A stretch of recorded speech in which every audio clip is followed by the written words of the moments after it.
How dare you? Someone just asked you how to feel productive without outputs and you didn't answer. You are such a terrible person. People like you, they just. Whoa, chill, Richard, chill. I was traveling and I just didn't want to rush it. I wanted to think properly. Here's what I'd say.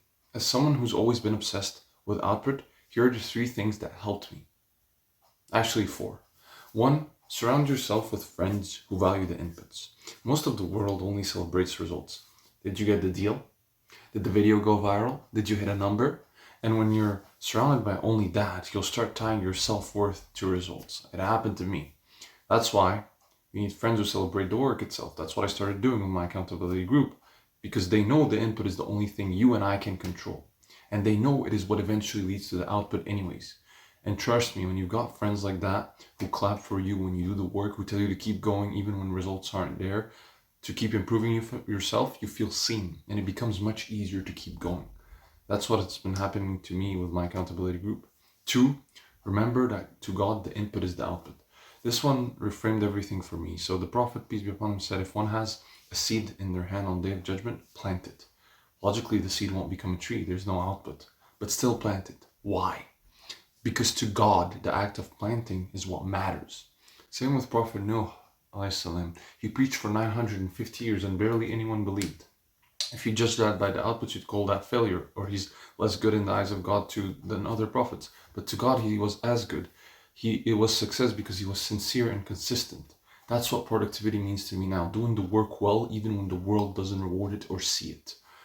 Three, celebrate your consistency. For me, I keep it really simple. Every day I have three constants. They might change sometimes if I have to do content, but it's usually that. Do 3 Upwork proposals or some form of outreach. 5, do my morning faith routine. If I do these three, that day, it's a W. And I share it with friends too at the end of the day, because if I slack, I don't just lose respect for myself. I feel like I've lied in front of them and have more shame, but also I feel worse in front of God. So I celebrate consistency itself as the win and share it with them so that they can boost me to keep doing that. 4, feed yourself stories about faith. This has been a game changer for me. Like, listen to lectures that remind yourself daily of how God values effort over results. Because when you hear stories of the prophets, when you hear the hadith, when you hear these lectures, you see a pattern. Even the Prophet Muhammad, peace be upon him, sometimes put in the work and didn't see results immediately. Some plans he made failed, and yet he kept going. Why? Because what mattered to him was standing before God knowing he did his part, not standing before the world hoping they approve him.